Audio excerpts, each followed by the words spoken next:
कहानी शुरू होती है। एक आदमी जो बीते 20 सालों से एक सुनसान द्वीप पर अकेले फंसा हुआ था, एक दिन समुद्र किनारे टहलते हुए एक अजीब सा विशाल पैरों का निशान देखता है। लेकिन ये देखकर वह खुश नहीं होता, बल्कि एकदम चौंक जाता है, क्योंकि वो जानता था ये निशान उसके पैरों का नहीं हो सकता। उसका शक गहराता है कि शायद इस द्वीप पर कोई जंगली या आदिवासी लोग आ चुके हैं। वो इधर उधर निगाह दौड़ाता है और तभी दूर से धुएं की लकीरें उठती हुई दिखाई देती हैं। वो तुरंत अपनी बंदूक में बारूद भरता है और निकल पड़ता है यह जानने कि आखिर माजरा क्या है। थोड़ी दूरी पर समुद्र के किनारे कुछ आदिवासी लोग एक अजीब सा अनुष्ठान कर रहे होते हैं। उन्होंने अपने एक मृत साथी को फूलों से सजाया और फिर उसे तेज आग में भूनना शुरू कर दिया। इसके बाद वे लोग खुशी खुशी उस शव को खाने भी लगते हैं। ये देख वह आदमी डर के मारे थर थर कांपने लगता है। अब उसे यकीन हो जाता है कि ये लोग नरभक्षी हैं और अगर वो सावधान नहीं रहा तो अगला शिकार वो खुद हो सकता है। वो तुरंत बंदूक ताने खड़ा हो जाता है। लेकिन अजीब बात ये होती है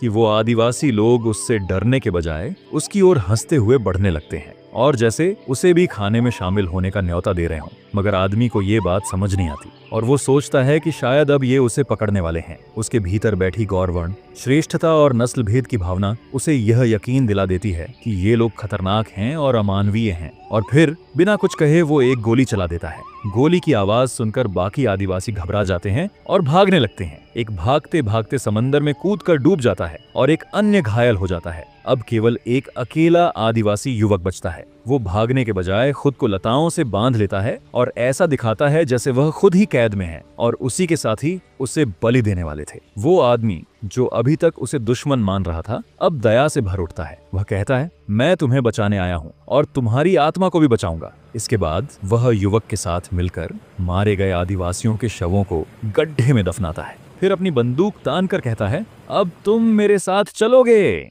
आदिवासी युवक ने बंदूक की ताकत देखी थी, इसीलिए वह चुपचाप मान जाता है। जब वे दोनों उस आदमी के बनाए झोपड़ी नुमा घर के पास पहुंचते हैं तो वह युवक एक बड़ा सा लकड़ी का दरवाजा देखकर चौंक जाता है। अंदर घुसने के लिए एक लंबी सीढ़ी नीचे की जाती है और ये उसके लिए एक अनोखा अनुभव था। झोपड़ी के भीतर आकर जब वह युवक आईने में अपना चेहरा पहली बार देखता है तो वह डर के मारे उछल पड़ता है। ये आदमी जो बीते 20 सालों से अकेला था, पहली बार किसी इंसान की संगत में था, भले ही वो इंसान उसी की नजरों में असभ्य और काला था। फिर वह आदमी उस युवक को एक नाम देता है, फ्राइडे यानी शुक्रवार। रात को उसे डर रहता है कि शायद ये युवक उस पर हमला कर दे, इसलिए वो उसे झोपड़ी के बाहर सुला देता है। लेकिन बाहर सर्दी न लग जाए इसलिए वह आग जला देता है। फ्राइडे जब उस आदमी को लाइटर जलाते देखता है तो बहुत हैरान होता है। वो आदमी इसे अपनी सभ्यता और श्रेष्ठता का प्रदर्शन समझता है, जैसे वो कह रहा हो, देखो मैं गोरा हूँ और मुझ में ताकत है। रात में भी वह चैन से नहीं सोता। दरवाजे को मोटे लकड़ी के पट्टों से बंद करता है और खिड़की से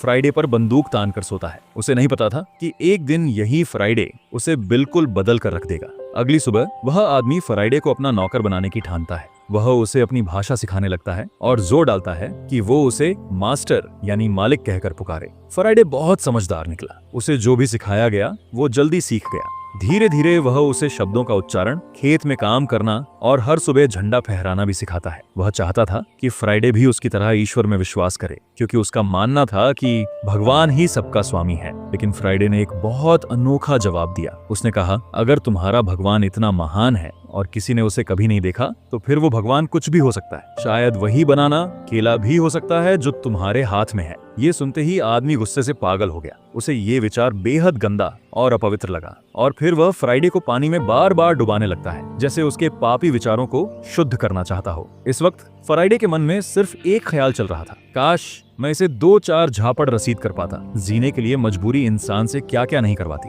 यही हुआ रॉबिन्सन के साथ, जो एक वीरान द्वीप पर अकेला था। उसे जिंदा रहने के लिए एक आदिवासी युवक फ्राइडे को अपना साथी बनाना पड़ा, लेकिन असल में वो उसे एक गुलाम समझता था। रॉबिन्सन अक्सर इंग्लैंड की अमीरी के किस्से सुनाया करता, जहाँ कोयला है, पैसा है, ठंडा मौसम है और सभ्यता है। एक दिन उसने यह साबित करने की ठानी कि गोरे लोग काले लोगों से बेहतर होते हैं। उसने फ्राइडे को तैराकी में चुनौती दी, लेकिन फ्राइडे अपनी जन्मजात फुर्ती से बहुत आगे निकल गया। हार से तिलमिलाए रॉबिन्सन ने फिर फुटबॉल मैच का सुझाव दिया और वहां भी बुरी तरह हार गया। धीरे धीरे उसे एहसास होने लगा कि खुद को श्रेष्ठ समझना सिर्फ एक घमंड है, हकीकत नहीं। हालांकि समय के साथ रॉबिन्सन का व्यवहार थोड़ा नरम पड़ा, लेकिन फ्राइडे का जीवन अब भी एक मजदूर जैसा ही था। मछली पकड़ना, शिकार करना, खाना बनाना, आग जलाना, कपड़े धोना और खेती करना, हर काम उसी के हिस्से आता। एक दिन फ्राइडे ने थक कर रॉबिन्सन से कहा, मैं थोड़ा आराम करना चाहता हूँ, क्या मुझे 2 दिन की छुट्टी मिल सकती है? लेकिन जवाब में रॉबिन्सन ने उस पर बंदूक तान दी। यही नहीं रुका, उसने फ्राइडे को एक अंधेरी गुफा में कैद कर दिया और कहा, जब तुम्हें काम करने की समझ आ जाए तभी बाहर निकलना। लेकिन फ्राइडे झुकने को तैयार नहीं था। इस अकेलेपन में डूबे रॉबिन्सन को एहसास हुआ कि अकेलापन सबसे बड़ा दुख है। वो गुफा के पास आया और अपनी गलतियों के लिए माफी मांगी। बहुत विनती के बाद फ्राइडे पिघला और दोनों फिर साथ रहने लगे। पर यह सुलह ज्यादा दिन नहीं चली। कुछ दिन बाद रॉबिन्सन ने फिर वही रवैया अपना लिया। सुबह सुबह उसने फिर काम करने का आदेश दिया, लेकिन इस बार फ्राइडे ने गुस्से में कहा,